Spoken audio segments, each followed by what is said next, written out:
Hello there, morons and non-morons. I was recently told by one of you morons that you don't want to be a moron anymore, you'd just rather be a normal guy. So whatever. For those of you who are morons, comment. If you've got no problem with being a moron like me, I'm a moron, got no problem with it. If you've got no problem with being a moron, put it in the comments. Today's nyuu's video is a very weird story. It's kind of funny, but it's, of course, kind of sad too. Just like life. It's about bullying in the workplace, but specifically at a school between teachers. Now here's the story. I'll give you the quick story here. A teacher in Osaka faces charges after she gave her colleague a powerful sedative, a sleeping potion or sleeping pills, buried deep in her shoe cream, in her cream puff. According to police, the incident occurred in June of 2012 at an elementary school in Osaka's Hirano ward. Fuji Television reports that the teacher is in her 40s, and the victim, and she suffered a serious illness after she was given the cream puffs by the 60-year-old colleague. She fell unconscious and she had to be taken to the hospital. The school has also filed a criminal complaint against the teacher. So the school's coming after the teacher as well. The suspect teaches music, and she's quoted by police as saying, "I thought she was conducting her lessons all wrong, and I thought it would be great if she were no longer at the school." 60-year-old music teacher in Osaka private school, elementary school, she put sleeping pills, sleeping medicine, in a shoe cream. Now, this is what a shoe cream looks like, but a shoe cream in English is a cream puff. And let me just show you what they look like. I'm on a diet, but I'm doing this for you guys, right? This is what they look like. And in Japan, these are called shoe creams, right? Which is funny because, of course, it's not a shoe and it's not cream. I don't know what, I think it's French or something, but anyway, this is what it looks like inside. So nasty. It's custard and some other white stuff. I don't know. As you can see, it's pretty easy to hide anything in there. You could pretty much put anything in there if you ground it up, right? So this woman brought these shoe creams to school last June, 60-year-old woman. One of them had sleeping pills in it, or as they say in this case, the Japanese here, is睡眠導入剤. Apparently, according to one of my students, it's not that strong as compared to other sleeping medicines. 睡眠yaku, sorry. And but it put him to sleep in 3 minutes, so he tried it. In this case, the victim is in her 40s, and she falls asleep, or passes out, I should say. Well, not falls asleep, she passes out. She has to be hospitalized, nyuu sareru, and she's hospitalized for 9 days, okay? Wow. Then when she comes back, the perpetrator, her doryo, her colleague, decides that she's going to try to get her to quit.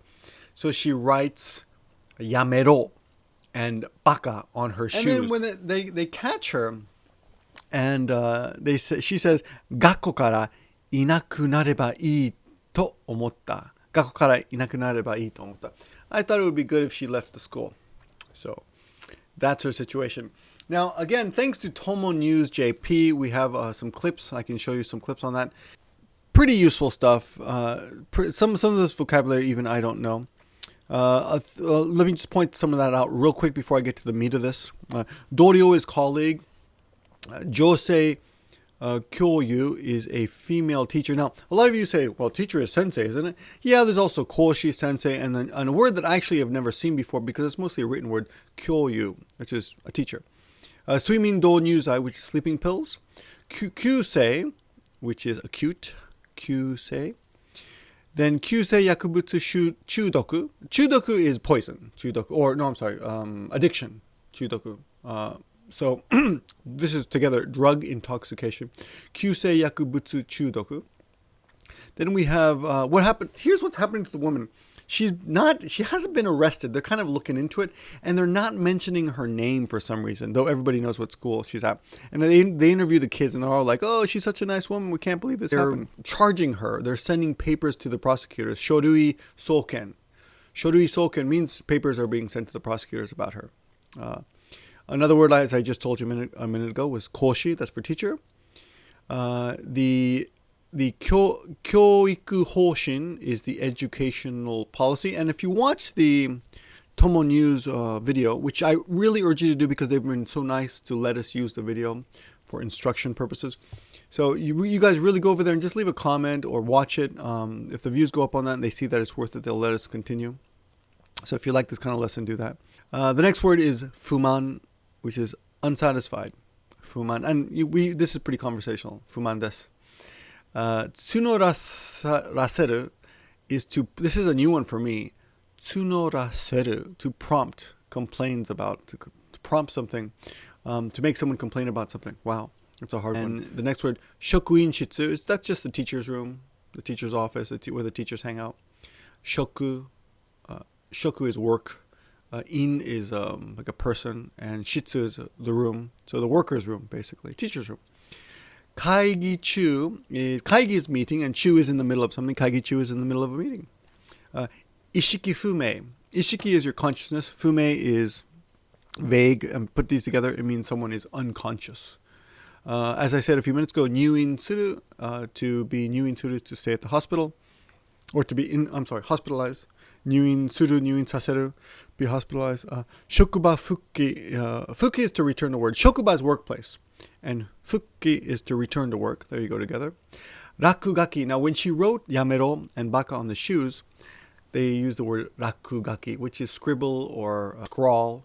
You might use those words. And the last word, kibutsu hasson, property destruction. Kibutsu is a thing. Hasson is to destroy something or to damage something. 女は睡眠導入剤を混ぜたシュークリームを職員室での会議中に教諭に渡して食べさせたとのことです。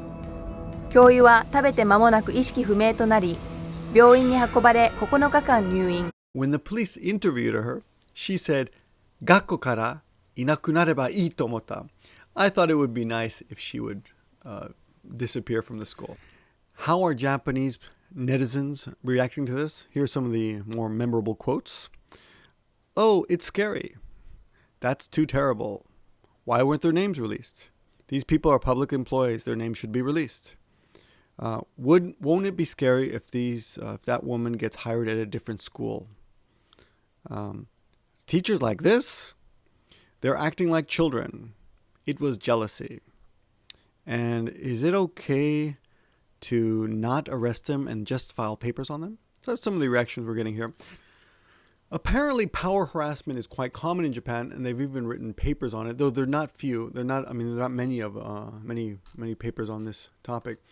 But the most power harassment happens between the age of 40 and 49, which is my my area. And most of the reasons behind it seem to be stress in the workplace because of lack of staff, which seems strange to me because I always feel like Japan is overstaffed in most situations. Lack of staff and lack of education. Like people just don't realize that they're bullying. They don't know how to handle bullying. Managers are not trained to deal with people well. So and there's also a feeling of righteousness. Like, hey, with customers, and something we call in teaching it would be monster parents, right? Because we're paying money, we can yell at you and we can abuse you. And in America, we're even though we have a tipping system, we don't take crap, right? And people, like, they don't care about the customer. It's almost the opposite problem in America. It's like, hey, you should respect the customer a little bit more. But in America, the customer gets screwed all the time. But at the same time, you see it all the time on Facebook about how waiters and waitresses get abused by the people they're waiting on who write racist things on their little papers, or say, no tip for you because you're overweight or you're black or you're gay or whatever it is. Like, that kind of stuff doesn't happen in Japan, but we do have people who are really pushy sometimes. Generally speaking, no, Japanese, instead of complaining, they just leave. Like they don't. If there's a customer who's not happy, he just doesn't come back. But if it's a parent, of course, they sometimes become very aggressive with the teachers and abuse teachers. And teachers have told me, who work at high schools, that they've had to just sit there and take it, while a parent yells at them for something that's actually not even their fault, but the parents seem to think it's their fault, and the teacher should be helping the student more, even though the student is a little monster. This kind of stuff does happen. It's kind of a weird story. It's funny because these are adults, right? They're adults and they're acting so childish. I don't know what else to say about that, except I've seen it happen. I've seen my teachers have told me, my student teachers have told me that they go to school and they get yelled at by another teacher. They just get yelled at in front of everybody, and it's really embarrassing. And apparently there's a lot of stress there. And I know of another teacher who got abused actually quite recently by his own students. Like they kind of cornered him and bullied him, and he had to complain to his bosses, and they're all like, oh, they're just kids, and which just, people ignore the problem. Anyway, we don't know what's going to happen with this woman, but it's kind of a bizarre case. I talked to one of my students about this who works at a school, and he's at a high school, and he said that she's just old and crazy. That's probably it. So I don't know, but there's no real safety net for people like this, and like the report says, it's basically ignorance. Right. Anyway, that's the story. Thanks for watching, guys, and talk to you soon. You about all the things in Japan that you wanted to see and some things you won't believe.